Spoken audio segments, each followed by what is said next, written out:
Hello and welcome to the great white north, your destination for the icy cold takes from the frozen wastelands of the north. I'm your host, Charles Constantine, and with me is NP. Say hello, NP. Hello. It's been a hot minute. I think we missed a week. Actually, We they missed, wouldn't notice that, but yeah, we missed a week of recording, and it's only been I think every couple weeks, but it's just that time of year, and I think it'll probably continue to be a bit sporadic through the holiday season since things get crazy then. But after that, we should be just back to the races. we'll have a whole bunch of stuff for you guys. Don't you worry about that. In fact, I think well, last episode we recorded was the Canadian question episode. Again, if you haven't watched that, get back and check that out. Essential. But this one also will be an essential listening. This text that we're discussing later in the show, it's a text by George Durant again, Philosophy in the Mass Age. This is gonna bring out some spicy stuff for us. Some really interesting things. Yeah, I can't wait to hear what your Not hot just takes for are on this, because to yeah, me, I got some. well, we'll save it for then. We'll save it for then. Yeah, we'll get there. But point is, stick around for that because that is that will have some key things for us. Um, but yeah, anything exciting going on in your life? No, just kind of mundane troubles, but also not like very serious ones. So Yeah. everything's good. Oh, I did go make 36 meat pies with my mom this Okay. Well, weekend. that's wholesome to know. Yeah, yeah, Yeah. 'cause she Well, I mean, makes tortillas every that's year. awesome. Oh, Honestly, that's what it's all about. I love bacon season.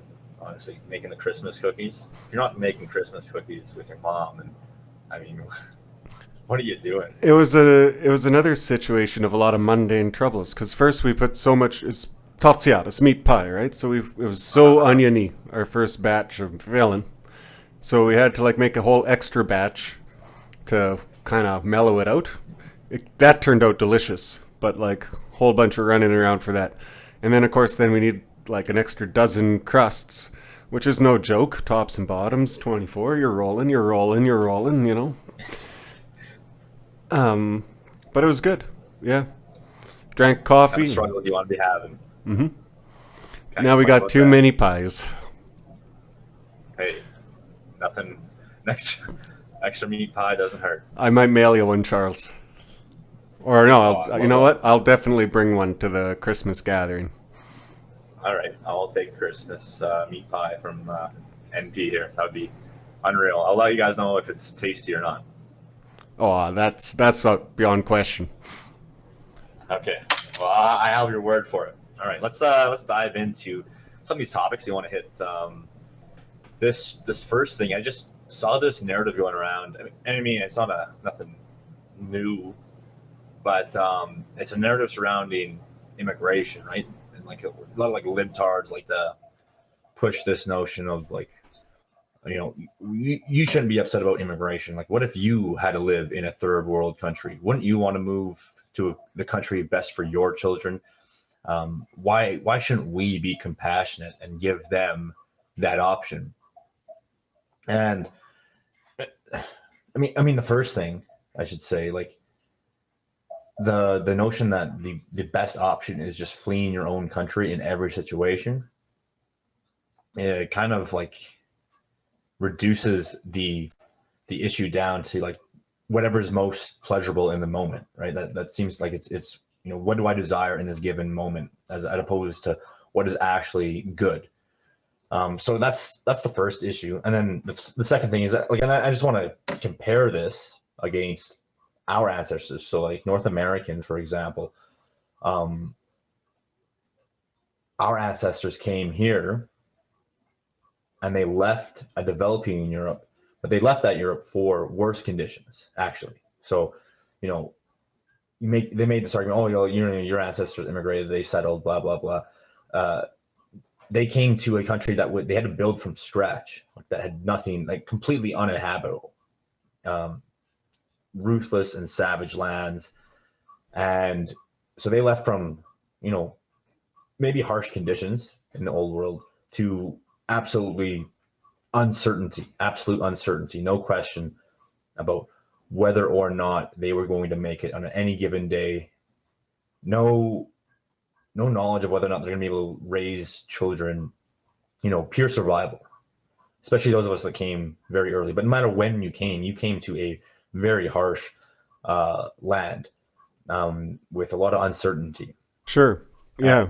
Even if you Like, moved here in so 1890 to Homestead in the prairies, that was no joke either. Like you say, you're building your own fires, you're building your own house, you're plowing that land, plowing it deep, hard work. Yeah. so it's I don't like if I find that that notion of okay, you have ancestors that immigrated here, you should feel compassionate and give these other people a chance. Like, I mean, that line of reasoning is tenuous just because of the notion of like, okay, well, what conditions are they actually coming from, and what are the motivations? The people are actually coming here, and what are the motivations of the people allowing it to happen? Right. So, but those are all secondary to this particular discussion, because my problem with this mostly is you, or at least this narrative that goes around, is treating countries themselves as just an expedient means of changing your conditions. Like that, like there's no value in the country except for the fact that it can change your current conditions. So it's not good for either side, in my opinion. yeah. Because number one, you're treating the country something like a throwaway thing that just say, oh well, I'll just get more things there, right? Look, It's let's just put it this way, Charles. If you broke your sure. arm, your first inclination wouldn't be to chop it off. You might have to in some dire situation, sure, but that wouldn't be your first thing you go to. And they treat it like it's less serious than that. But chopping off your own nation is a lot more serious than chopping off your arm. Like, Well, yeah, that's just it, and like I totally understand the situation, like genuine refugee situation. I actually get that, like you have absolutely no chances of anything, and you need to just or get out. choice, and you probably plan on Right? Yeah, you going have no back. choice, no matter like that. That makes sense. But we're talking about the majority, like 500,000 people Like coming when to the Canada people this from time. Fort Mac had to come and stay in hotels in Yeah, Edmonton, we sure didn't mind that. I mean, whatever. It's no, not a very far distance, but you get and then, well, a lot of them couldn't go back because a lot of stuff shut down after that. But by and but large, but when we're talking about our situation, so like 500,000 new people coming next year, that is not the particular situation we're talking about. We're talking that particular group is saying, screw my country. I'm going to go to a different country because it's expedient for me materially. They don't see value in this country that we have when they come here. They see it as Charles, a Charles, means of sorry, the internet did a very weird thing, and you did a uh, stop and then a speed up, but it's okay. You're good. Just slow down your talking a little okay. bit. Yeah, get some interruptions right now. But so the point is,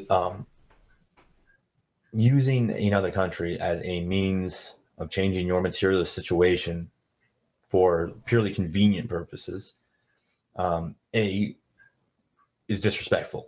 Honestly, you're coming here because you see us as a means of gaining more material wealth, and then on the other side, it's disrespectful to your own people and country because you are dropping out on them, because you find your own country inconvenient to live in at that particular moment, and that trade-off just seems like it is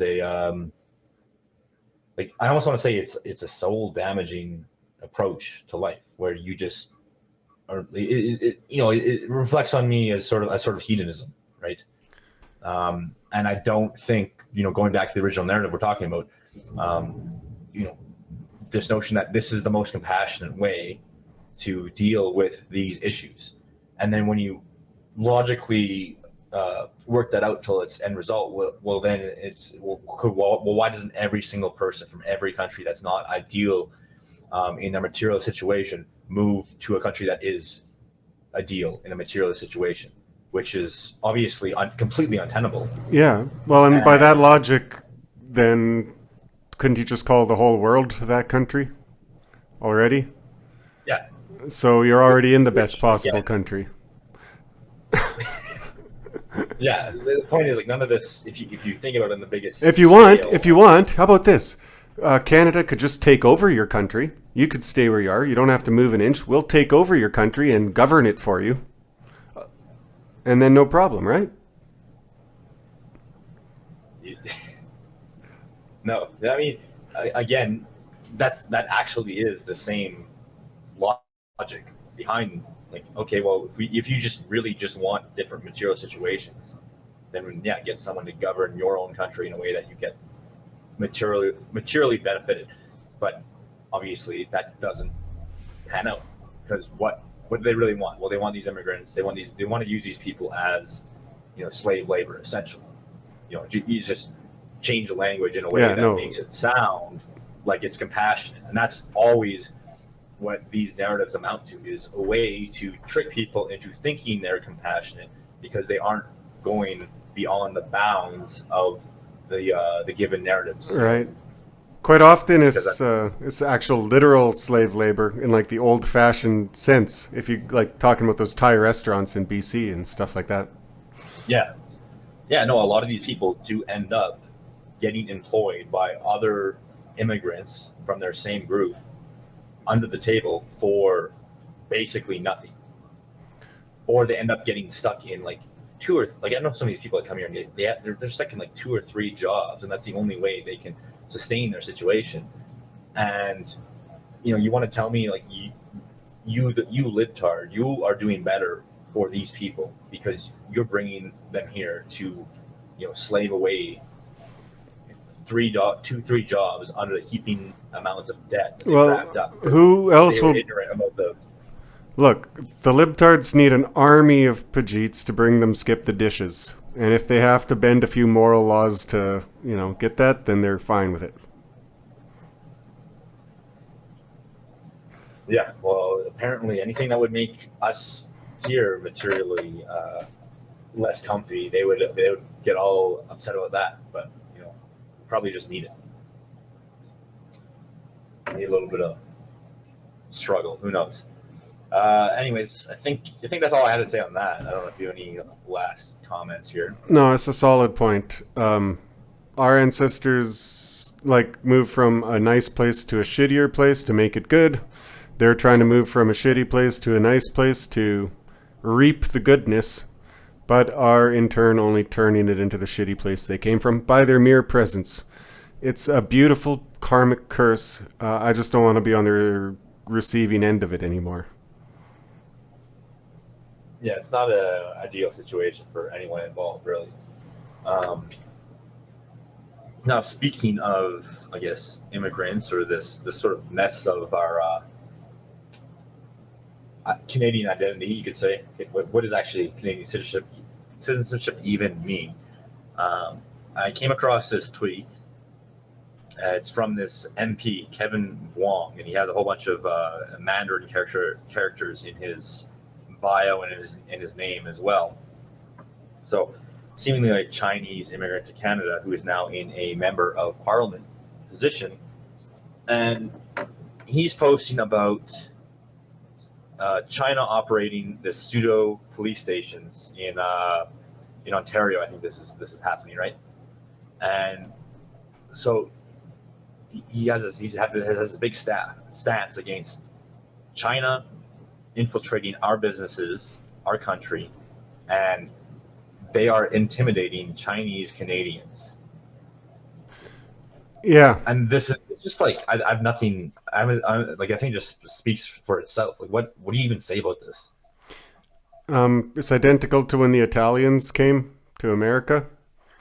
And I don't know if many people know this, but the Italian mafia mostly preyed on Italians. They'd go like rob Italian weddings and things like that. Yeah, Um, so it's a tale as old as time. I don't want it here. I don't want any of that here. I don't want their internal fights and struggles. We've got our own. Thanks very much. Don't complain to us. You. It's just like it ties into the previous topic. Perfect. You can't just run away and escape from your problems. They will find you, and we're not here to babysit you. Well, and like the other level of this is this guy's Chinese. Like he's an MP in Canada, but he keeps all of his cultural signifiers being Chinese, and then he's gonna pretend that he has like it just I don't it just is so mind-boggling. You are Chinese in government in Canada, and you are mad at the Chinese, the country of China, for having police stations here and for infiltrating this country. Like what on what level do you have a complaint with this? Like I get it rhetorically, sure. Like I get it technically speaking, but what what is that? It, Um, yeah, it doesn't make a lick of sense to me. If you know what, Charles, I don't even know what to say about this. It's Canada's rapidly like becoming China. It's rapidly becoming India. I'm not going to be shocked at all as more Chinese and Indian problems crop up.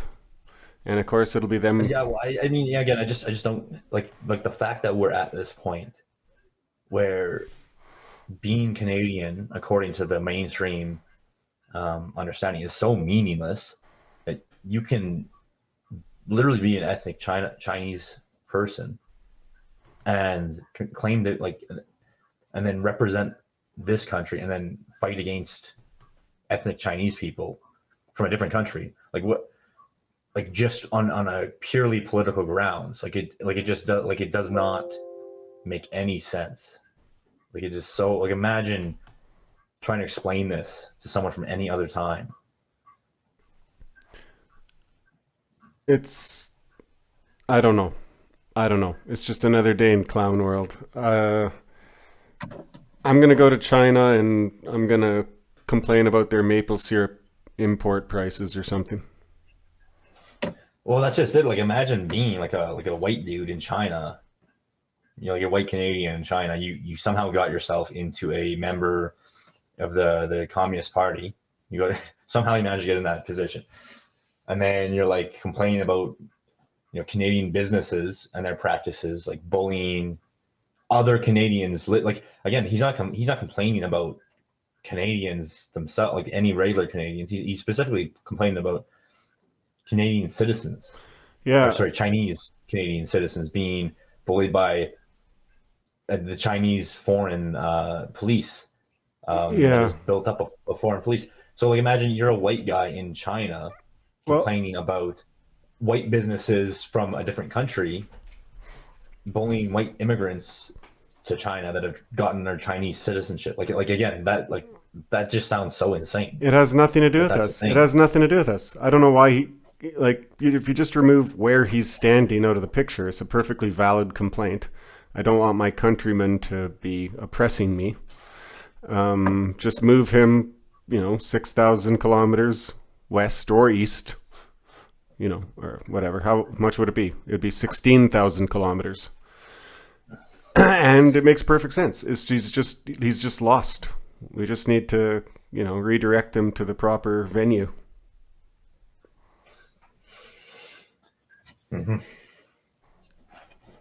I have a good solution for all of it, though. We could just get rid of all the people who we think might be Chinese infiltrators to our country. I'm not sure if you would appreciate that solution, though, because I'd put him on the first bus. Well, it just goes to show like when you have identity completely disconnected from anything concrete at all, when it just it literally is so meaningless that anyone can just pick it up, that you get these completely incoherent situations. So we're going to jump into this discussion on the text that we read for this week. It's called Philosophy in the Mass Age, and it's by George Grant. Now, this this book is actually based on his a series of lectures he did in the late 1950s. Keep in mind that this is the time period. It's from the 1950s, and he just adapted those lectures to an essay format for this text. Now, a couple keynotes on the background of this. So, number one, we've already talked about George Grant in several other episodes and given you the whole rundown of who that is. Talked about both technology and empire and lament for a nation. So if you want more of a background, you can check those episodes out. Now, for this text in particular, one thing to keep in mind is that he is coming at this text. Again, this is philosophical in many ways, historical in other ways, and his philosophy, he's relying heavily on Hegel. He was a big Hegel fan before this. Leading up, he studied a lot of Hegel, and but the key thing is that he is in the process, in this text, basically, he's dropping a lot of those priors of Hegel and even a little bit of the Marxism, and trying to move beyond that as he notices the flaws. So a lot of what we see in this text is him moving beyond some of these ideas.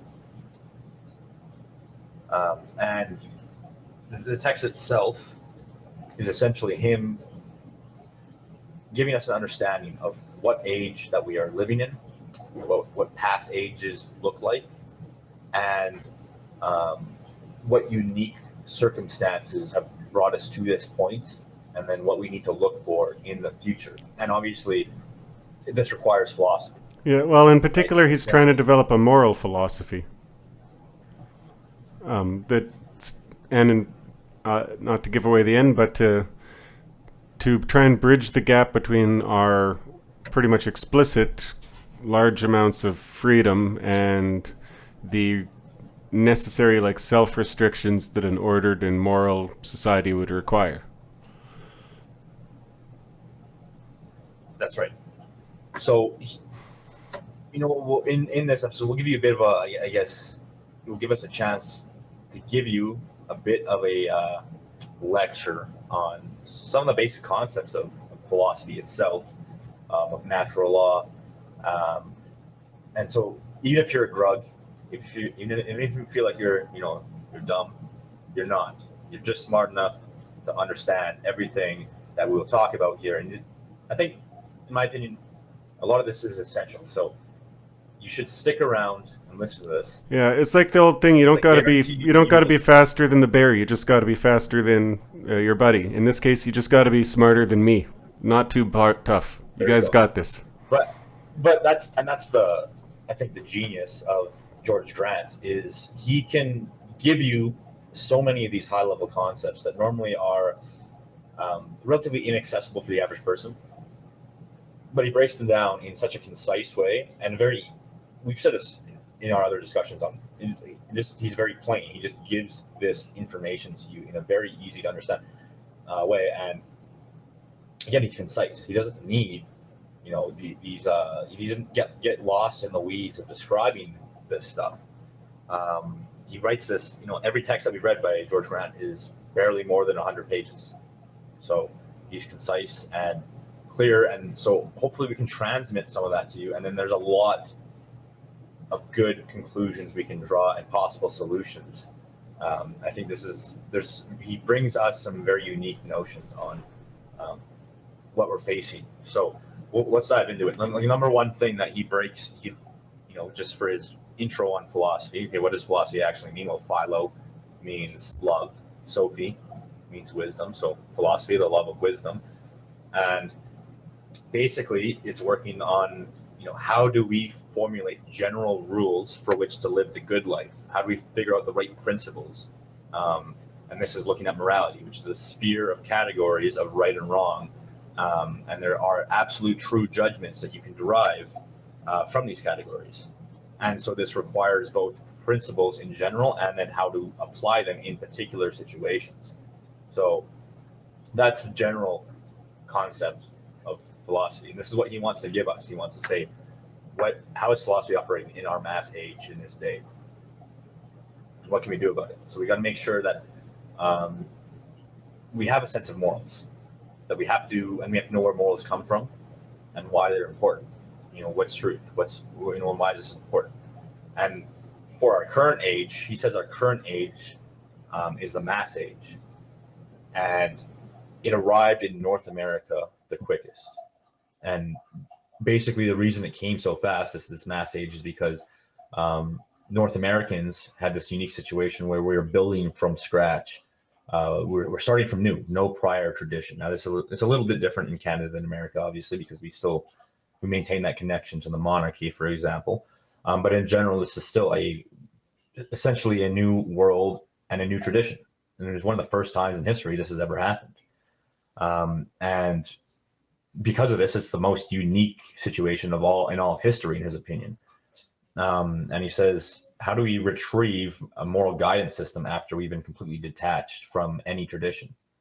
So what do we do? Like, we don't have any reason for morals anymore because of our unique situation and because of largely like scientific revolutions in thought and ideas of what morality actually is.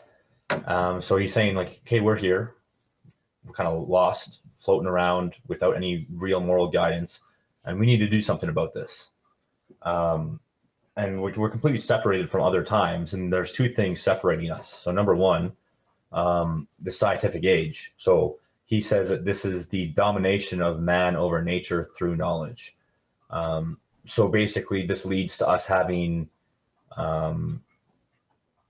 less work needed to meet more needs. So, we're not in a scarcity situation anymore.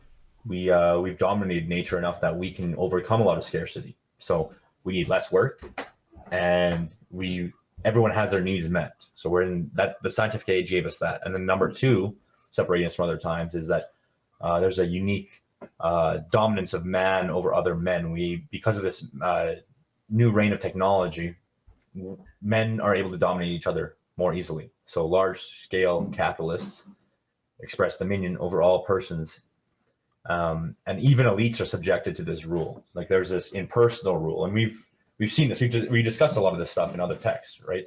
The way in which these systems are not dominated by just a single person and limited by the impact of just what one man can do. No, the technological developments of these large systems have given far more control, and so we are subject to these mass scales of capital control as well as actual dominance. And obviously, we see this, and still to this day, with controls over speech and controls over laws, and even the academia controlling what you actually are allowed to think of. Okay. And he's saying, like, we don't have any framework to deal with this particular situation we're in because it's so unique. We need to develop a moral philosophy for this, and it can't be independent. So we can't just like cut ourselves off from mass society. We can't go, live on an acreage somewhere and like hide away from it, because you need to have a moral philosophy for the entire culture, or at least to fit yourself into the culture. It can't be alienated from that culture, because then you're kind of left to the whims of what that decides to do with you. So your moral philosophy needs to be something that can be embedded within the framework that you're living in. And this is partly due because we can't just think them away. Like he says, this is a liberal notion, of this notion that you could just think away forms of culture and society. Like, and we see this with many liberals, obviously, like, who just attempt to, look at these old norms, traditional norms, and just say, oh yeah, it's a social construct, let's just think it away. But these things always come back. So instead of trying to think them away, we need to actually think them through. And then we see, like, so many people, trying to think, like, you see it in the Nietzscheanism stuff, where people are like, okay, we'll just overcome it by discarding all values and becoming an overman or something, Ubermensch. No, we can't do that, right? This is just escapism. It's just fantasies. we actually have to. He says this is important to contemplate. We need to contemplate what our new forms actually mean, and we need to redefine uh, what our current situation is, so that we can find fixed points of meaning And I'll and then add, reassess where thirdly, we're at. develop a language to communicate it. Yeah. So basically, what he's getting at, and so this is setting a stage for the work that he's going to do for the rest of the text, which is that, hey, you're cut off from your traditions. You live in a situation that has no morals, and you are getting, torn up by this. We're screwed right now. Um, you were in North America relying on like Bible Protestantism, and he'll get into this quite a bit. But there's no meaning in just pure Bible Protestantism, that word. Um, and so he says like you can't just like jump back onto an old tradition as if it hasn't lost its meaning anymore. Now, again, this is not him rejecting like an absolute sense of truth, but he's saying there's particular forms of tradition they're incapable of dealing with the situation they're in. Like And this specifically, he goes back says you to, can't go back to being a Catholic once you've been a Protestant. It's yeah, it's and like well, and physically impossible. he was wrong about this, and part of the reason, like that particular notion, because it'd be like saying like you can't go back to Islam after being a liberal. Like lots of people No, become I mean, I'm sure it's allowed. I'm sure, but I mean, no, I but think like, I his mean, mental game. his point in that is that like you've had a freeing of the spirit, um, and so like the liberal freedom that has been applied, that has been given to us, through this Protestant approach. And again, we'll describe it a little bit more detail later. But this spirit of freedom can't be constrained again in the same way that it was before. And now this is where he kind of hits at the point is like you can't just have like old caste systems when everyone's already been freed from them, right? So you Right. can't just like go back to that particular form of hierarchy. No, you need to have a way to integrate a moral law that's still set. Like you still need limits, and not just in a utilitarian sense where it's necessary for society. Like man needs You truth need because things you will it not is do real. no matter what. So what he's saying though is um, there's actually some good in this freedom, but it's been left unrestrained.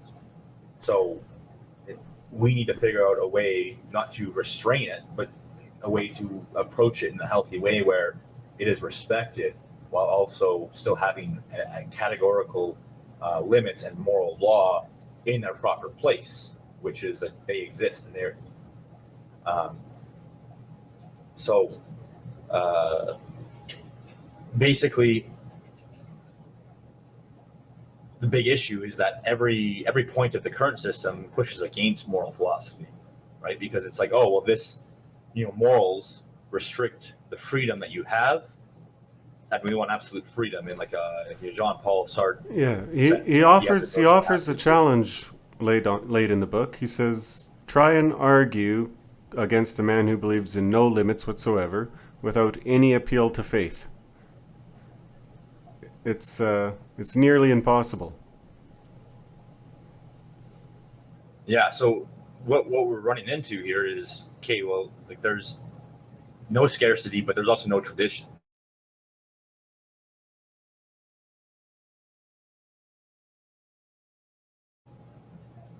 On my back.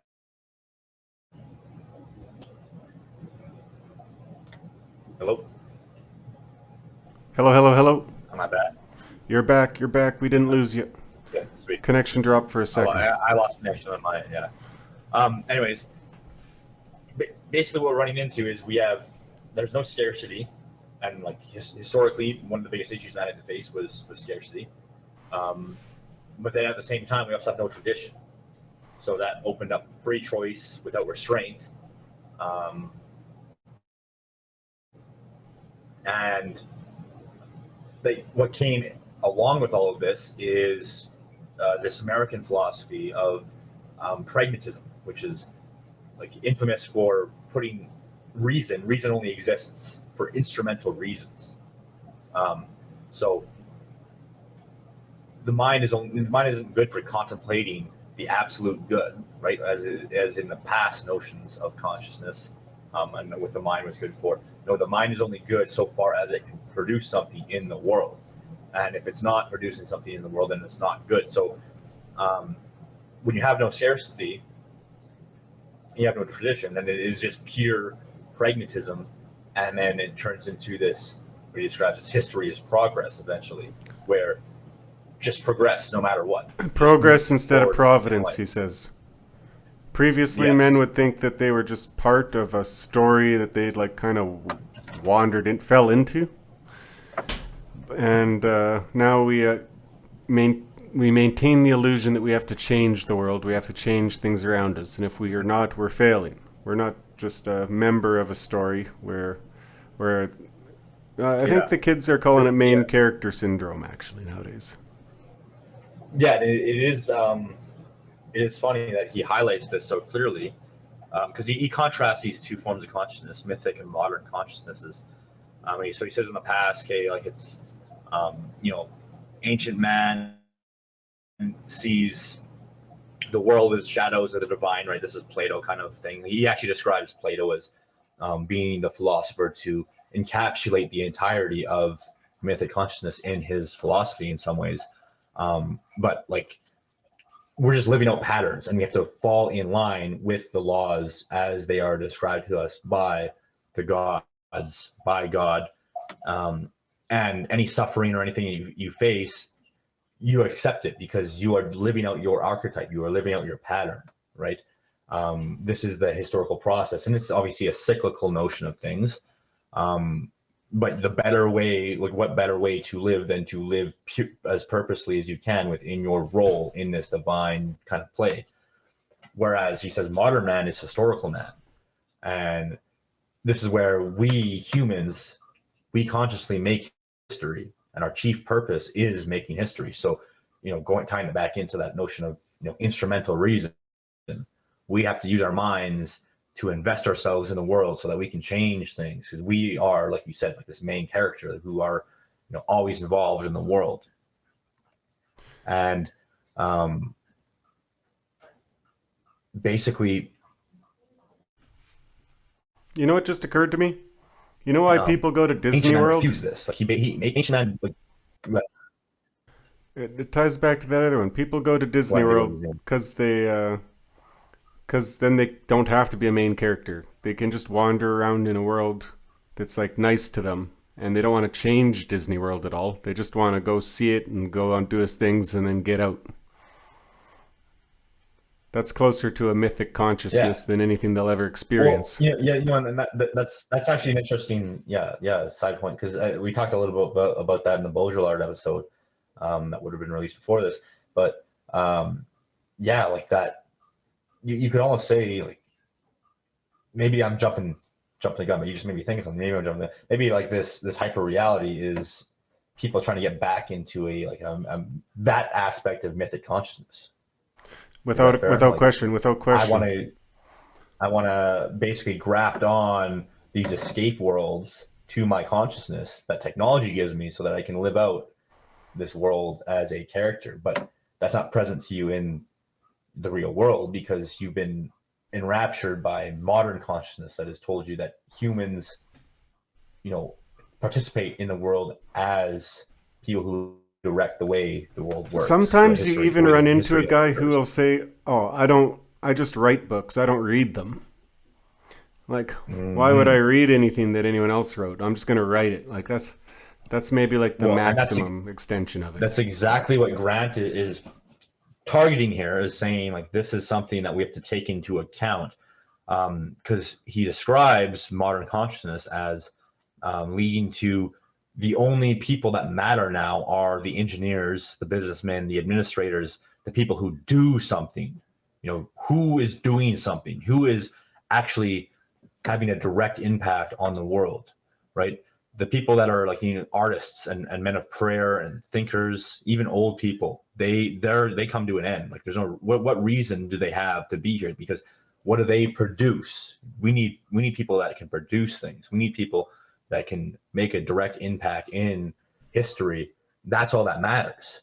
And so this is a big point in this text is, well, when you throw away anything that doesn't have a direct impact in the world, well, what do you get? You know, and he's writing this in this is his lectures in the 1950s, but we see what we get when we throw all of that away.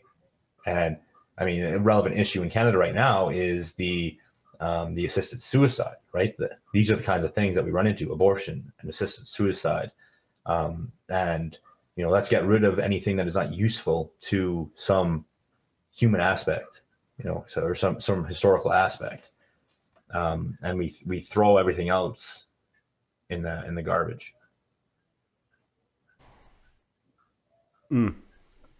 Most of you listening here today probably feel, now and then at least, pretty thrown in the garbage. I think there's about maybe 6 million Ryan Gosling faces on the internet that express that sentiment. But the thinkers and soldiers and priests and all of us guys, we've definitely got the axe. Now, most of us have jobs too in our day-to-day living where we work on the oil rigs or engineers or stuff like that. And it's funny that none of us actually find our purpose there. It's in direct contradiction to these values that society is trying to impose on us. Yeah, and that's part of it that we see too is the notion of like having a purpose is never fully manifested in this current system, because they tell you, be what you want to be. That's your purpose, right? Just do whatever you want to do. But what is an actual acceptable approach? Well, it goes back to what Grant outlines here. Well, only if you're an engineer or a doctor or a businessman, like that's all that really matters. If you are the guy that's making news headlines because you did something, that's purpose, but nothing else actually gets included. So it's a completely empty definition of purpose that we have, and so many men do not feel like they're living their role, because, well, if you're not this history maker, then what role do you have? And this is where that mythic consciousness gave everyone their role as a natural part of this divine play.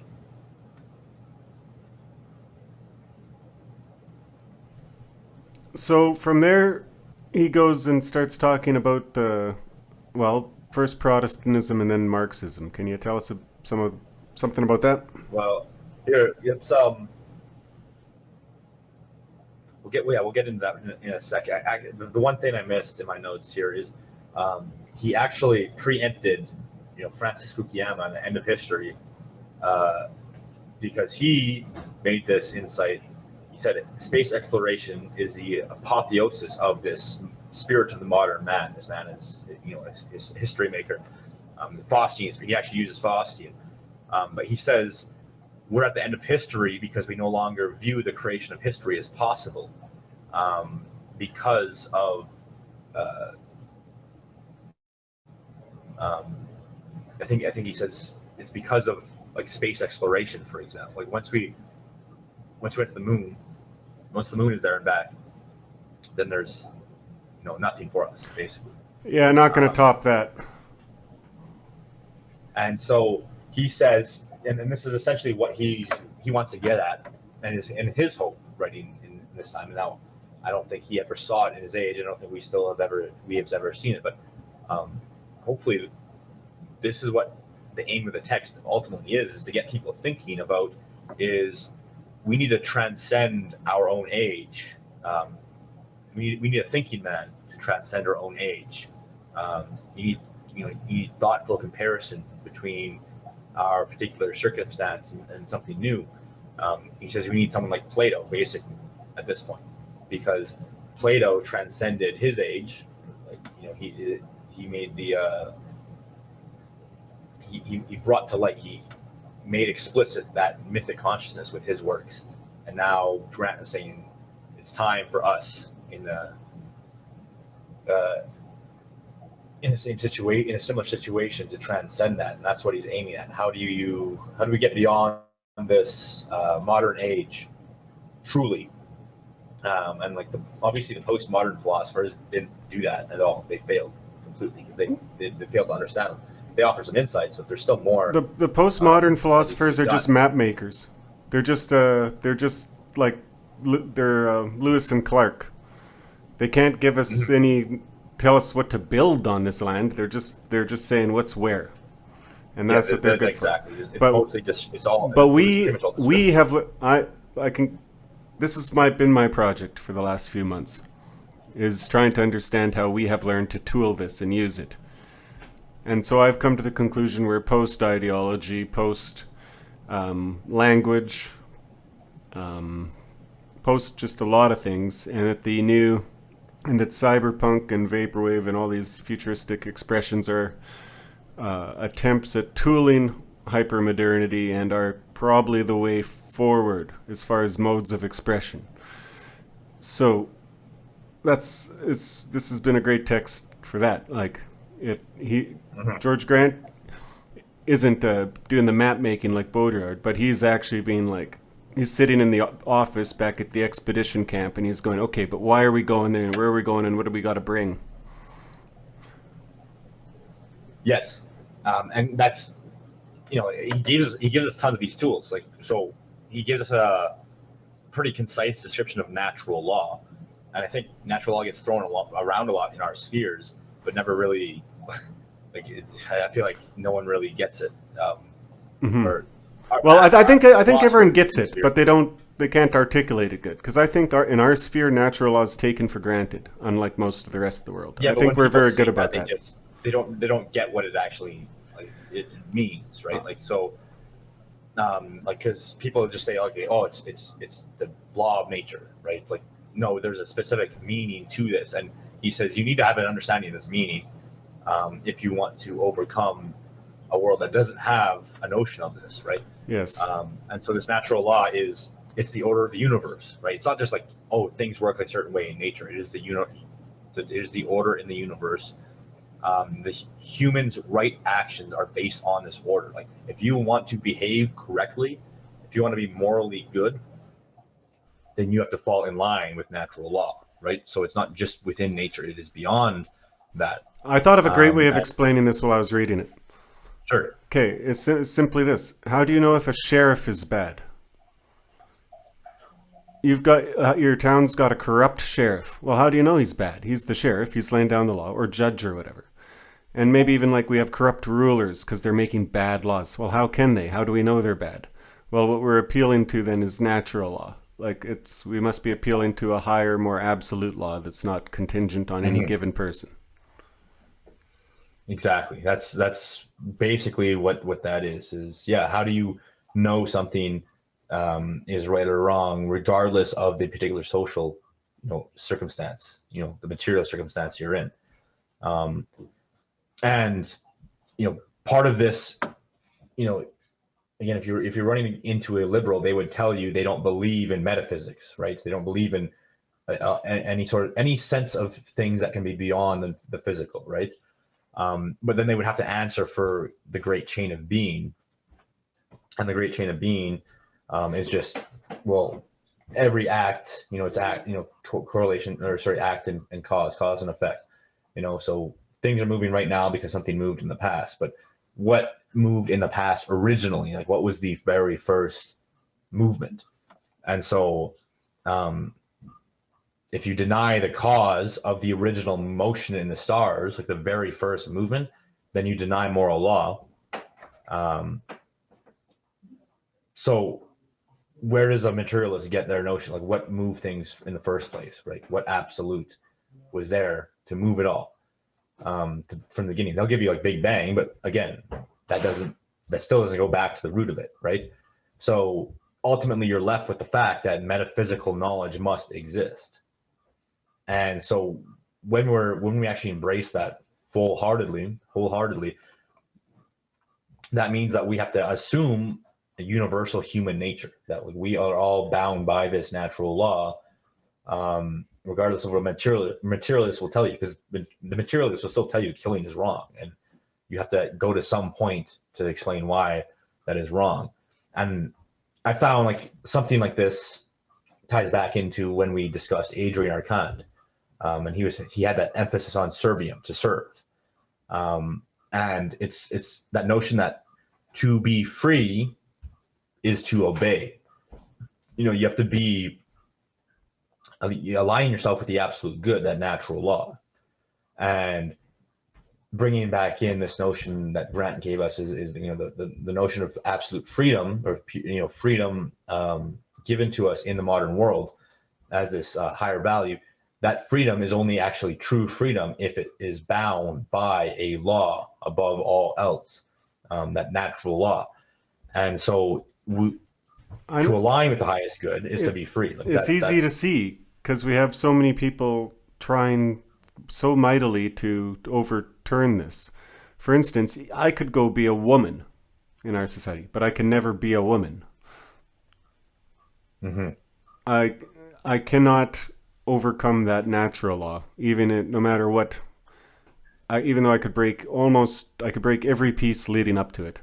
I could maybe even go get my chromosomes changed in the near future, something like that, and I still would not be a woman. Yeah. Just for example.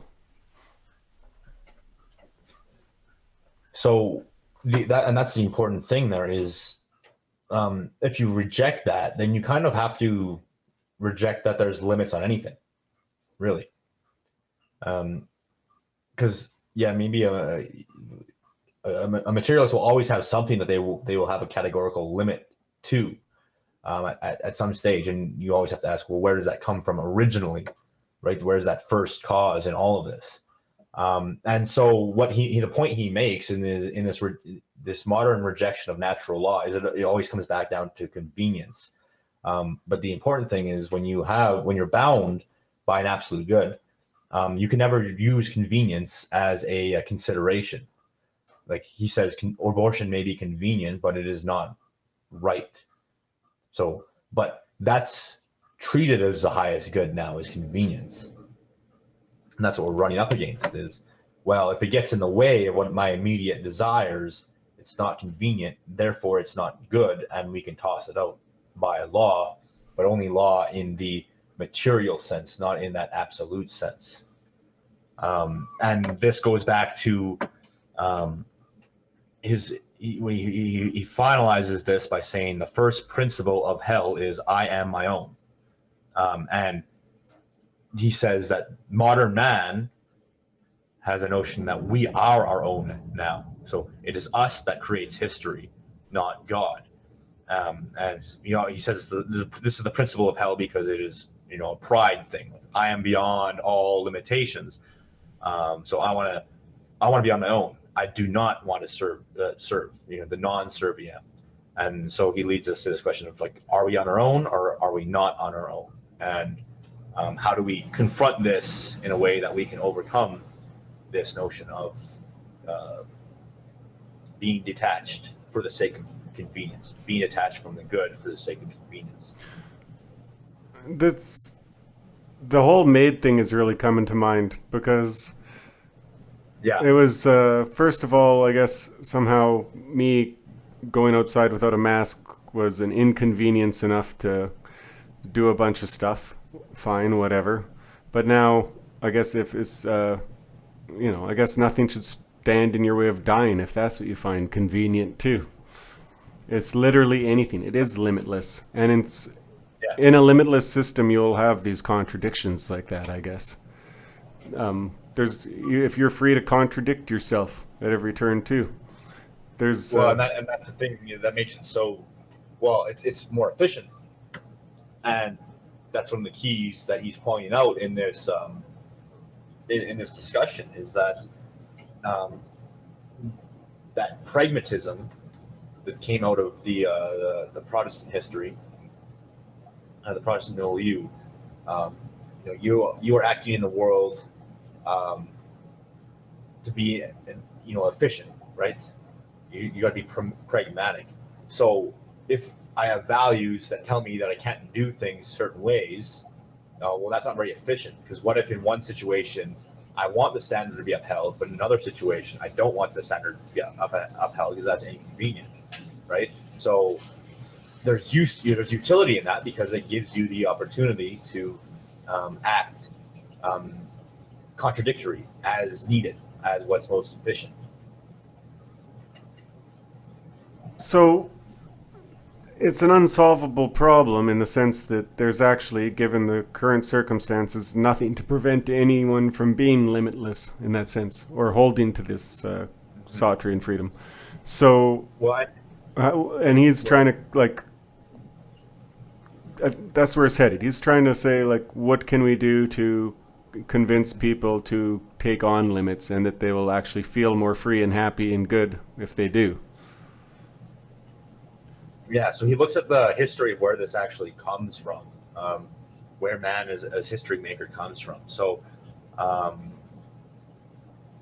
he says that mythic consciousness um, was left behind with the advent of Christianity, because Christianity gave basically he says he gave man the tools to view the world as history, um, and he's man as operating the world towards a final end. Because obviously Christianity has a final end.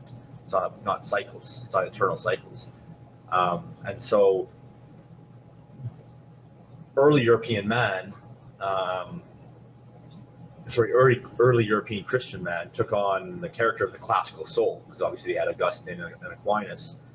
Um, and Aquinas basically he identifies him as synthesizing the old mythic consciousness, of Aristotle and Christianity together into to be compatible with each other. But by the 15th century, the ties had been loosed, um, and the reason that he claimed that Christianity gave man the tools is because there's this notion of God working in the world through prophets and uh, through, um, specifically Jesus as the ultimate example of that. So the world and history changing in time um, comes out of that notion. Is subsequent events leading from one to the next towards a future and the final end. Um, but then we get then we get this notion of the need to stop worldly evil, and we end up with man being loosed from the ties of God himself in this approach to uh, dealing with worldly evil. And so he uses Marx as a prime example of this. Of um, can we stop the greatest evil for Marx, which was scarcity, right? Scarcity of resources and the inequality that resulted from that. And so there's a negative reaction against Christianity because there's this assumption that, well, in Christian teachings, it tells you to the notion that especially Protestants um, attacked it was saying, oh well, it's telling you that you don't need to do anything but worldly evil, that you just need to live in this contemplative sphere outside. But we want to be active agents in history to deal with the evil we see in the world. But then that jumped into Marxism, which was Marx's uh, desire to overcome scarcity and saying this is the greatest evil and equality is a great evil. And if we have God restricting us, saying like, with any notion of the God holding us back through contemplation and through um, all these things that he saw that were negative in religion, that were restricting human action, basically going back to this notion of, well, we don't want moral limits in that absolute sense, because that will prevent us, that will slow down our process of overcoming scarcity. The ends justify the means, right? And so he gives us a really great breakdown of Marxism. I think it's like one of the most concise, like 15-page Yes, essay that gives you everything that you could want to it's really understand Marxism. straightforward. It's And really nicely it done. basically boils down to, yeah, um, Marxists are very realistic, and um, they assert what matters is powers, not ideas. So, hey, Marx wants to overcome scarcity. Let's use technology and the state to overcome these these scarcities to make sure that no one goes hungry. And um, we need technology because technology changes the way that economic systems operate. We need to change the way that these relations between these systems operate. So, like obviously, you have the example of in the feudal age, peasants um, versus their landowners, and then we have factory owners versus workers. Um, and he says, well, now, Marx says, well, now there's none of the scarcity of the past ages. And so modern conflict between these different groups is just the bourgeoisie holding on to this power and this discrepancy in power for their own needs, despite the fact that we've overcome scarcity and we can use technology to get everyone what they need. And so his goal, his aim is ultimately in history, you need to alleviate the suffering caused by history using natural science. And if we eliminate the ultimate evil, which is this exploitation of man by other men, then we get to our final destination, paradise on earth. That's what he's aiming at. But salvation for Marx, has to be in the hands of man created history. So this is where he's identifying some of the aspects that man got severed from God, severed from the natural laws, and then made to be the sole agent in determining the outcome of the evils that occurred in the world. It actually made me like Marxism more. I'm sad to say. Yeah, me too. Like it became understandable in that particular It framing. At least as far as Marx is concerned, there's some noble efforts there. I think. Obviously, it's flawed in the ways we'll get into. Well, that you just got into, and that we'll carry on here. Um, I think, but this inequality that Marx talks about is also, I think, resentment's a good. We can't talk about it without resentment either. So anyway, you can, and we don't need to right now. It's that explanation of it pretty much covers it, and is a really nice steel man.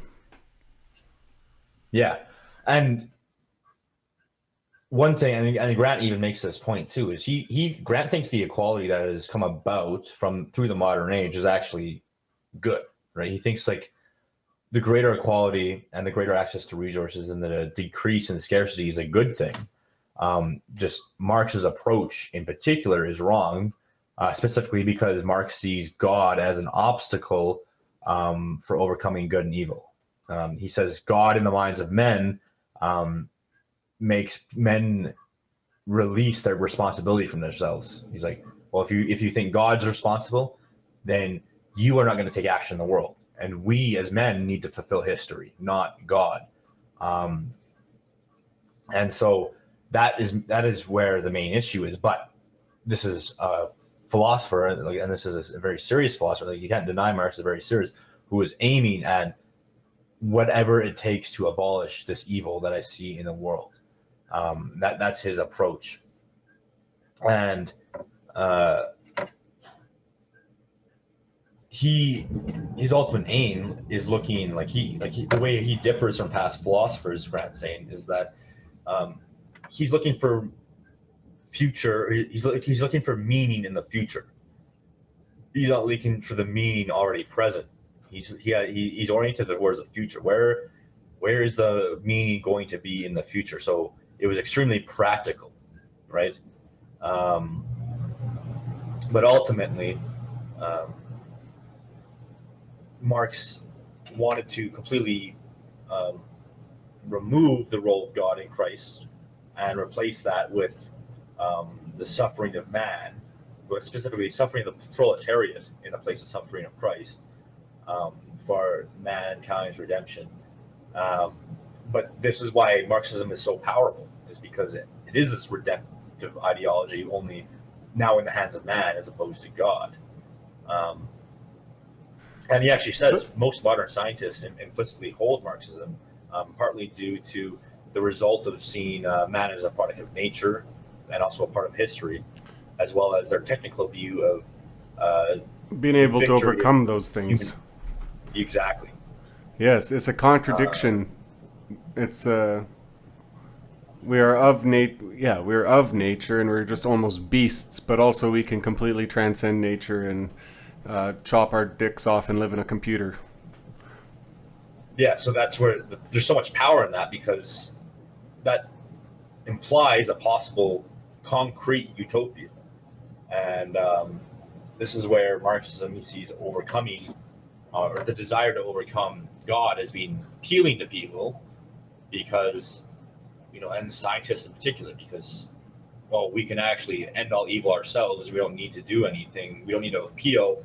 We don't need to serve. Back to this non-Serbian. We don't need to serve an absolute anymore. We get to say what happens. But he goes on to say, well, Marxism actually was triumphed. It failed in its own birthplace because of our progressive spirit. We're just getting over into just Marxism. The main reason it failed is because of how it failed because it didn't take into account that progressive spirit of the Western man that Grant attributes partly to Protestants influence. Now, it's funny, he actually says this is precisely the reason it thrived in the East, in Russia and China, because these places did not have that spirit of freedom the West had. So it did well there simply because they were more willing to submit that freedom to the final ends of that concrete worldly utopia.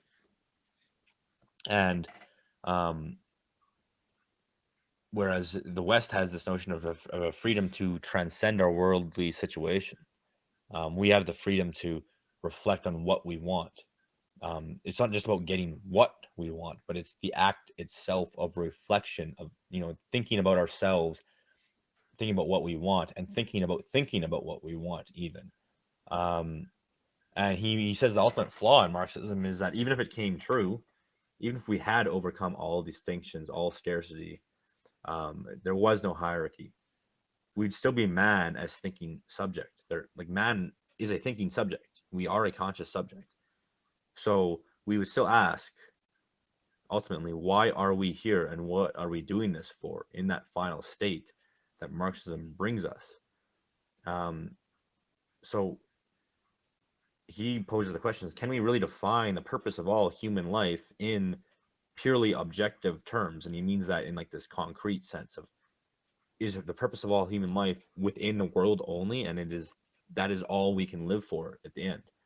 Um, Ultimately, he says the kingdom of heaven is still the goal. Like you can't reduce it all to worldly um, finality.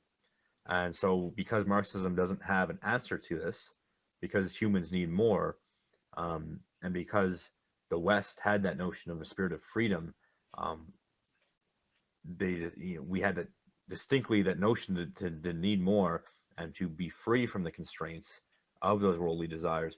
That helped us overcome Marxism. Marxism can only be reconciled in the world, not in the absolute. So humans, especially Western man, ultimately rejected Marxism.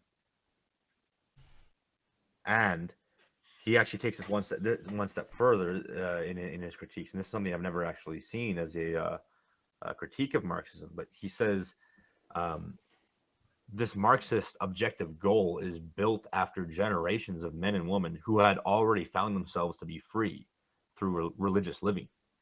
Like, so Marxism fails to account for the fact that despite this view of material evil being the ultimate evil to address and freedom lying in a concrete utopia, people were already free. People already found ways to be free in the world. So this obviously isn't then, it can't be this objective finality of freedom.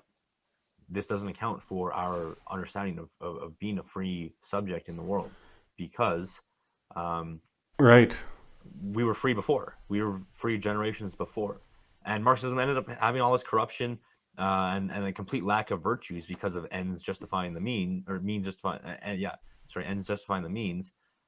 So there clearly are elements of evil that exist outside of just material evils. There are people that are unvirtuous, that do corrupt things, and that is not purely contingent on material conditions. It gave me an idea for a bit.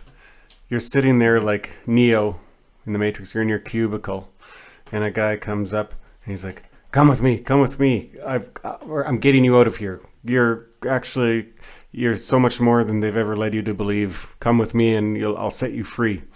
Oh, okay. Oh, duck, and he leads you, whatever. Do, and then it ends up being like in a basement of a dive bar. And there's just like, there's shit on the floor and piss on the floor. And there's like a bucket in the corner. And he's like, okay, we're here. There, I got there. And that man's name was Karl Marx.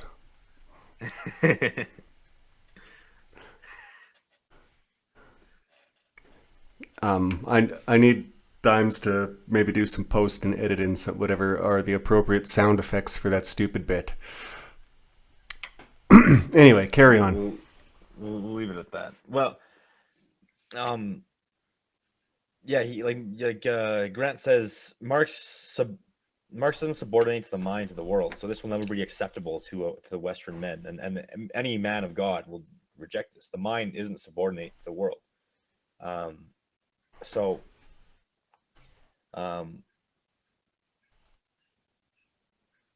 the only good thing that it provided, and this is particularly for the East, is it gave them immediate collective objectives, and quantity being all that mattered for Eastern cultures. They were able to submerge freedom in these objective characteristics, in these goals. Like, here, let's complete this 5-year plan and get it done. And as long as we're productive in the material sense, as long as we can have a quantity, as long as we can quantify our success in objective values, that sort of eliminates the notion of freedom, and that's where it was so successful. But we have the progressive spirit of freedom on our end, but tying it back in to Grant's discussion about natural law and about moral values, and our progressive spirit of freedom is unmoored from any divine law. And so he poses this question, and I think the question has already been answered, unfortunately. But he asks, will this spirit of freedom, will it hold? Or will our history-making spirit degenerate into the rudderless desire of domination on the part of the elites and aimless pleasure-seeking among the masses? So I think that Yeah, question's already been answered. I think we know, yeah. And we're almost at the end here, but what he says from this, the reason he's asking this question is he's hopeful.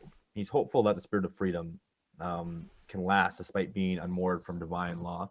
And hindsight's 2020. We see that this spirit of freedom in this unmoored state did not work out, and it did turn into exactly this rudderless desire of domination and aimless pleasure seeking.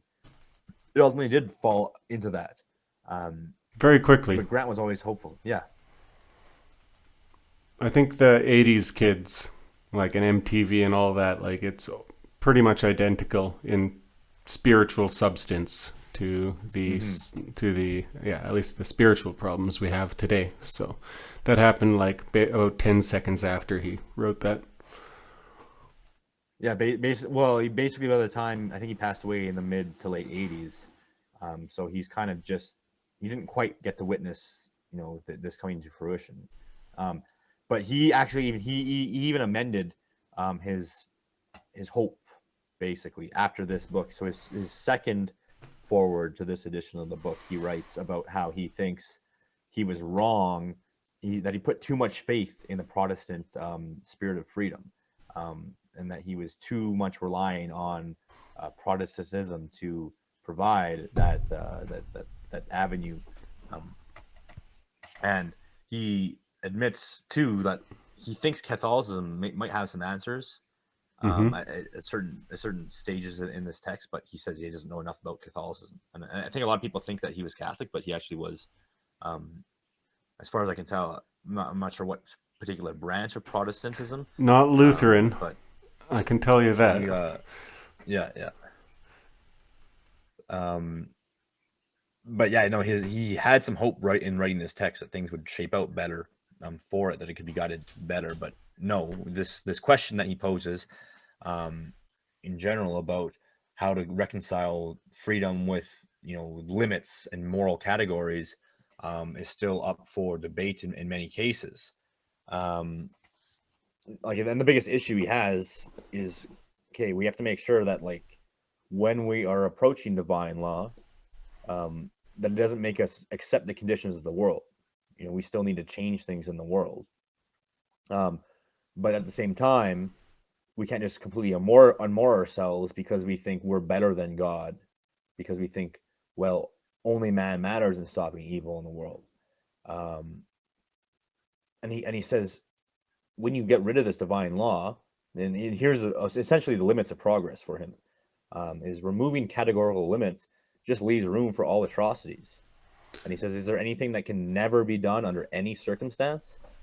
And he makes the case of, well, look at communists acting in the highest sake for their highest good, according to their rules, again, man-made rules.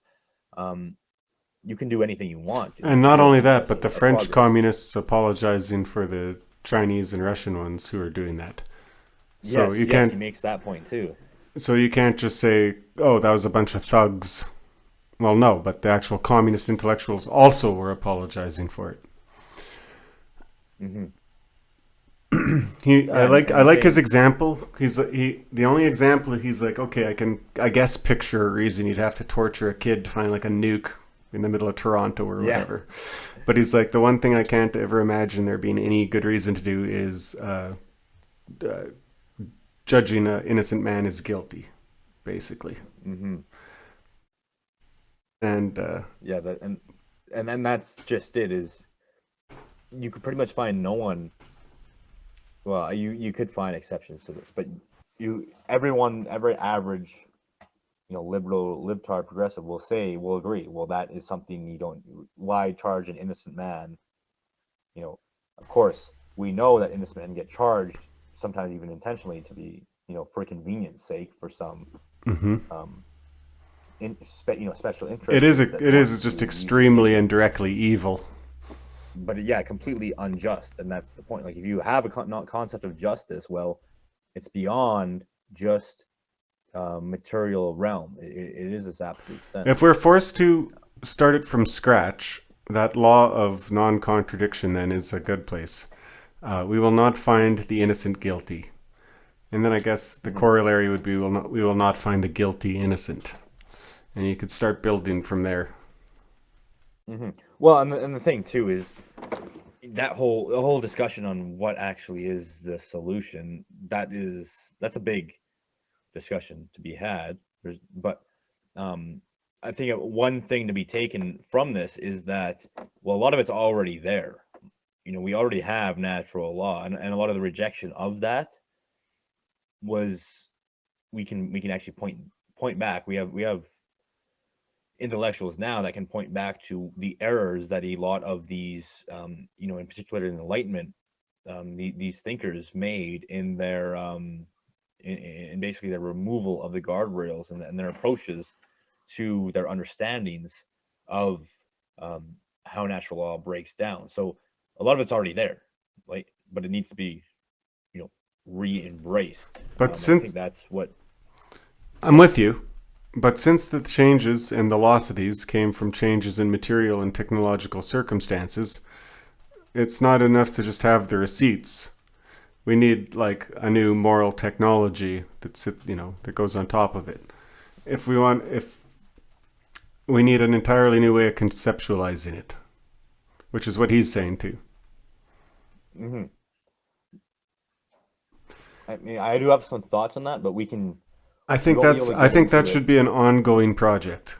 That is part of it. When he actually does address it in the text, and he has an answer, I think, but we're not quite there yet. We'll get into that in a probably in the next section.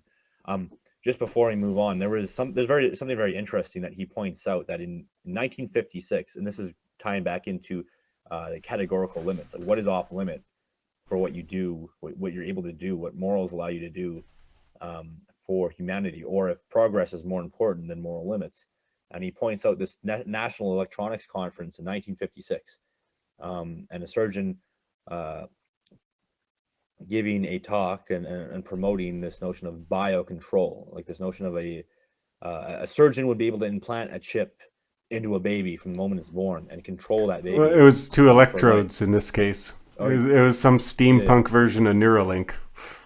yeah. So they're already proposing in 1956. Oh well, why couldn't we just control someone from birth? And he makes the point like, well, how do you have a limit? Like, how do you put a limit on that? How do you say that's wrong unless you have a divine law? Like, how can a liberal who doesn't believe in any metaphysical truths, what can they say to say like something like that is wrong? And we already see this today. Well, like he also makes the point. Well, they've already made arguments for why abortion is not wrong. So why can't they do this for any other particular intervention of convenience that they wish to do? While they have ignored us from our categorical limit that is God. He says God is limit in this particular sense. So what's the answer? What do you mean? How do you tell that guy without appealing to faith that it's wrong to do that? That's what Grant says is there is no clear answer. Once you ignore this from divine law, the only objections that a liberal would have would be implicitly, like without their understanding, they'd be implicitly based on former notions of morality. You can't draw up a new morality that says, I don't really want to talk about it because it's so disgusting. But you can go on Twitter and find people advocating for the probably the most reprehensible shit you've ever heard in your life. Yes, and all these people have absolute freedom, and then they have this notion of freedom in this like John Paul Sartre, derived from John Paul Sartre, of absolute freedom, where nothing can get in your way. That's true freedom. I mean, we know that's not true freedom. I think we've overcome that. Like even and this is the key. We can use philosophy to reject those notions. But that's the main issue that we run into, and he's going to give us a discussion about philosophy and its importance. And this is where people make a lot of mistakes, and I think this is going to be the crux of this text, and where we find a lot of the the juicy takes in this text, because he says you're gonna like we mentioned earlier, you are going to be confronted with the questions of mass society, modern society, whether you like it or not. There's no running away. You need to confront it on some plane or another. So it's not enough just to try and run away. And he says, well, you need people doing philosophy to deal with this, okay? And it's not enough to adopt American morality. And this is one of his last sections in the text, American morality. And his issue with American morality and is particularly its rejection of philosophy in favor of pragmatism. And he says this American morality has its roots in Protestantism, particularly Calvinism. And Calvinism posited a notion of a hidden God, that man was cut off from the contemplation of God. So, Plato and his thinking, well, contemplation of God, the good, is the highest good. Being able to contemplate God is good. Being able to know the mind of God, that's important. But Calvinism says, well, no, you're cut off from God because God is hidden from you. So all you have is practical life. All you have, they call it a worldly asceticism. So we're all saints, but we're all living practical lives. So we can't see God's footprint in the world. So we can't see natural law. This is their rejection of natural law. This is where like the root of this rejection of natural law comes in. So Calvinism and this Puritanism of North America comes in, and it says, well, just act the best you can, and then you use your worldly freedom to make the best impact in the world that you can. And so the next step beyond that is American pragmatism, which is divorcing God from this practical action. So now what you have in the history of pragmatism, like William Blake and John Dudley, are some of these main philosophers, but always act in the world towards some useful end. If it's not producing something, being a man of history, being a man making the world work, then it's not worthwhile. And this leads us to this education system that we have, where education isn't about wisdom and becoming someone that can contemplate God and understand God. No, wisdom is about techniques for success in the world. Education only is there so that you are a better producer in the world. And so there is no ultimate truth in education anymore. Ultimate truth doesn't matter for the world because we just need to act in a way that we can that maximizes our efficiency. And so the highest social good now is aimed at being dynamic in society. In society, it's progressive spirit with only material bounds. So if you can expand society, if you can lead a business, if you can be an engineer and build things, well, that's what matters. You are a self-made man. You are this ideal of the Protestant self-made man. That is what matters, and then that gets replaced later on, especially in America, by slick technical managers. We see this now, but Grant says no matter what changes, it's still the same activist spirit, and this is what he critiques heavily. This is a big takeaway here: is the activist spirit is the highest. Is this what is it? It's what it's been reduced to. So the activist is the highest form of life. Ugh. Yes, it's quite a pickle. And I don't know. Do you have anything to say on this? Because I got a big takeaway here. Nope. Take it away, Charles. Okay, so basically, so we have this notion of the activist is the highest form of life, and again, previously Calvinism, activism as the will of God, but now it's activism for personal gain. What we have now, and we see this not only obviously we see this in the left, right? We see this as all of these deranged street protests or whatever issues they have. That's how their morality gets expressed in the world is, well, if you're not doing something for Black Lives Matter, if you're not doing something for gay rights, then you are useless. You have to be out there being an activist. And obviously his notion of activist spirit isn't just like those types of activists. It's broader than that. It's being productive in the world. But no matter where it's present, we see that it's essentially pragmatic and utilitarian. It has to produce something in this world, in history as it stands now. And I think that poses an issue for us in our sphere as well, because that's essentially what most of us are operating on in this sphere is this activist spirit, where somebody has to do something. Won't somebody do something about our situation? If you're not doing something, then you can't make any claims on anything. We don't care about your theories. We don't care about philosophy. We don't care whatever. Just go. We need to be active. We need to make change. We need to make physical change right now, and nothing else matters. And what Grant is telling us is that, well, if you don't think about the situation you're in, then you can't actually act properly.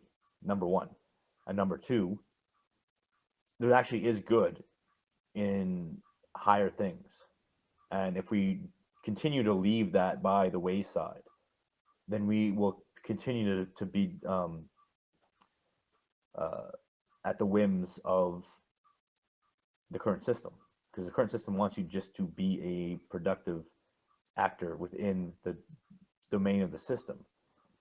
So I think that's something that's going to be a big takeaway from this, is that maybe we need to reevaluate our emphasis on producing material results constantly, and always needing, like, if it's not some sort of activism, it's not good. Agreed. I think we should be focusing on more artistic or I don't know, philosophical output in a way. But I don't mean either of those things. I mean, I've been trying to look at how to create like a transcendent art, and it's not something you can force, but definitely you can definitely do better than we have been anyway. Yeah, well, because he says daydreaming and sensuality and art and prayer, um, theory, philosophy, these are all sidelined, particularly because people view them as having an inability to directly change the world. And they call these things leisure, right? And the way that he's using leisure here is it's non-manipulative. Its ends are joy and adoration instead of power and control. So the artist and philosopher and the mystic are all outside of Protestant civilization, right?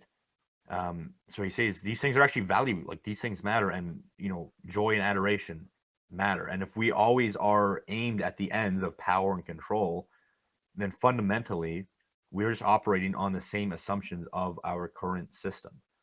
And so that's what I think a lot of us fail to understand within our own sphere here. We think, well, just get power and then it's good. Just have control. Well, that's all that matters in the end. Just get control, right? And it's hard to break from that, because then It you would think, change well, nothing. yeah, that's just it. Is you think you'd change a lot, but it changed nothing. And you look at the alternative and you say, well, who cares about the good life in the sense of contemplation of the good and joy in serving something higher? You say, who cares about that if I don't have control and power? But ultimately, as Grant is demonstrating to us, that mindset is the same thing that plagues our entire modern condition. And no matter how you end up, you will just end up along those same pathways of being a man of history alone. Because ultimately, okay, well, let's say we get all of this, but we fail to have a notion of the higher. Like what actually, where are we? Like what situation are we really in? Like where does that go? A lot of people are like, okay, yeah, we'll be Faustin, we'll explore the galaxy, and here's 10 steps, but it's never going to answer the question that he posed against Marxists about, well, fundamentally, we are a thinking man. We're a contemplative man. And if we can't answer that, then we don't have an answer, really. And at the end of the day, the man of action is just reaffirming American morality. And there's no radical departure. That's not to say there's no value in action, but to say that if that's what you are reduced to as being just an actor in the world for the progress of a particular goal, then you are not fundamentally stepping outside. You're not radically breaking from the current system. We're going to need to embrace the Tao here. Action without action, and, following natural law in a world where everything else is possible too. Yeah, so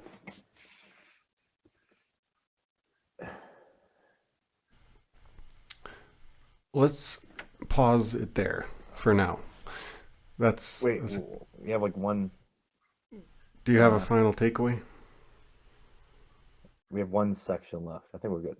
I think we can clear it out in 5 minutes. Lay it on me, Charles. Okay.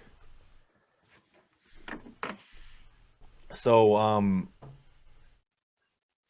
with that, basically saying rejecting contemplation is dangerous, and it actually is unproductive. And while pragmatism is appealing, like it was appealing to our own elites, it was better at history making than Marxism was. Marxism limited itself by end goal, whereas pragmatism had no end goal. And pragmatism actually makes truth serve us. And he points like William James saying, well, the true is only the expedient in our thinking.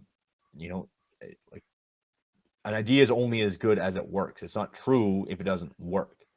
And so the whole point is, well, if anything that you do that agrees with this is not fundamentally different, and we need to go back, or not even necessarily go back, but we need to embrace serving the truth, the serviam of Adrian Arcand, if we want to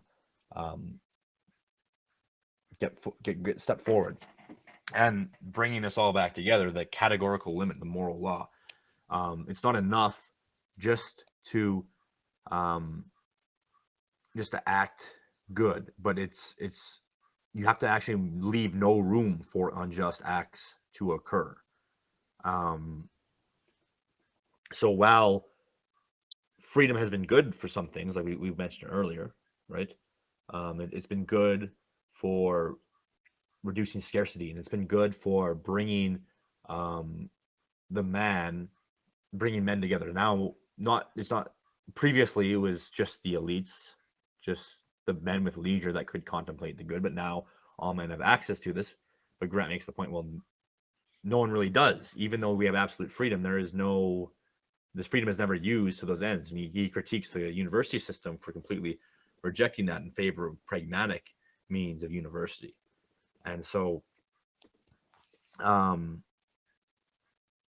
if we want to get beyond that, we have to understand that excellence and the good is something that has to be part of education, not in a way. He actually makes this point. You can't just give an engineer a moral education, like on the side, be like, yeah, don't forget to be good. No, he says like this has to be a pursuit in itself, right? We have to avoid the utilitarian notion of using everything for some pragmatic cause in the world. So it all points at the end of the day to a conception of law that does not deny the truth of freedom or the truth of progress, because we can't deny that. Like we can't just pretend that we live in pure cycles of the past anymore. But we also can't live in absolute freedom, because freedom is not something that is that can be freedom from. It has to be freedom to serve. And this is what he points at, is whatever comes out to overcome this, it has to be about reintegrating that freedom into a way that teaches people to use their will towards right ends. Okay, so although we all may have freedom, our freedom must be directed towards living as the good man, as the ethical, moral man, according to natural law. And then in comparison, though, there's no running away from modern thought. So while we're stuck in this modern world, we can't just, like we said before, we can't just run away. So what he says is you need to give answers to people without just appealing to faith. That was Protestantism's main failure on that regard, is that while the world was technologically changing, Protestants said, well, we don't need philosophy. We just have faith in God and Jesus, and we'll just do the best we can. And, well, people aren't going to accept that, especially in a scientific age. People aren't going to accept that, and we see that now. So you need to give people a moral language, and that moral language has to be concerned with communication. communicating what this actually means, and we see the profound lack of this communication. No one really understands what morality and natural law and what these things are. Protestants gave us an education system that didn't even teach you how to defend your own faith, right? So that's an interesting critique he makes against them. So number one, we need a moral language that can be communicated. And then he says traditional theologies can't provide an adequate account of what it is to think about morality. Although it's funny, he actually in a note says the Catholic Church does encourage philosophical thinking and constantly brings to bear itself against like the new definitions of the presented by the worldly situation and engages in this. So he basically says traditional theologies can't deal with it, but the Catholic Church does do this. But he is fair that it applies to many trads who think they can just escape the modern system without having like, oh, I'm just going to pick up an Indo-European system or like a Bronze Age system and live it in the modern age. He says that's impossible. You need to account for morality and what it means in the world now. So that means we need to be philosophically thinking about our situation. And he says you need action still, but he actually uses the phrase, as we sow in theory, we reap in action. So he says you need to think about these things so you can act accordingly. So it's not just men of action, it's thinking men guiding our path through this modern world. So at the end of the day, we need to understand that we are free peoples, but we must serve something greater than ourselves. If we can bring those two together, then we will have an answer. Usually the example of like a drug problem at a school, at a local school I think in like the Maritime somewhere, where they try to deal with the drug problem by saying like just banning it outright and like harsh punishment. But he says, well, no, because of the spirit of freedom to deal with these situations, we need to teach people how to act accordingly to the right ends, towards the good ends. So there needs to be a way to oppose both liberal platitudes and the rejection of philosophy in favor of pure biblicism. So we can't be liberal platitudes. We can't just appeal to the Bible. We need to have God in the face of liberals and their platitudes, and we need to have philosophy as opposed to pure biblicism. So at the end of the day, he says there's a need for understanding of where we are in our structures, but we also need to understand they will be superseded. But we also need to understand that we live in the structures we live in the here and now. And so Yep. he says, well, we'll figure it out. And he says, at the very least, give thanks to God. At the very least. Yes. All right, Charles. Well, we'll definitely be talking more about this text in the future as things go on. This will come up here and there. Poses a lot of questions. And I think we'll have some good answers that will come out of it. All right, so that was our discussion of George Grant's Philosophy of the Mass Age. We covered the whole text, but there's definitely stuff that we want to get back into. We kind of had to rush that last little section because and my neighbors were banging on the walls, and we're having a screaming match. Yeah, wild interruptions going on. So there's the implications. That's what we want to talk about. There's more to it. We've talked a little bit, but I think for a future episode, we will probably dive back into some of the implications of the ideas that we uncovered there, and then keep it rolling. So if you want to know more, if you want to hear more, it will be coming down in a future episode. Yeah, just stay tuned. So, you do anything exciting this week? I watched a couple Yeah, movies. you know I didn't. Yeah, I know you didn't. Did you? What kind of? Well, okay, Shut so up. the hippie girl convinced me to watch a Hallmark movie, which I'd never seen before, and I don't know if you're familiar with what these are. I've seen one or two here and there. Yeah, they're like How'd you like it? it was hilariously awful, but it also wasn't as awful as I thought it would be. They're romance stories for, girl bosses and like 40-year-old women. They're very cheaply made, but there's always the same story. It's like Christmas in a castle, Christmas princess, a castle for Christmas, and then there's like a couple other ones.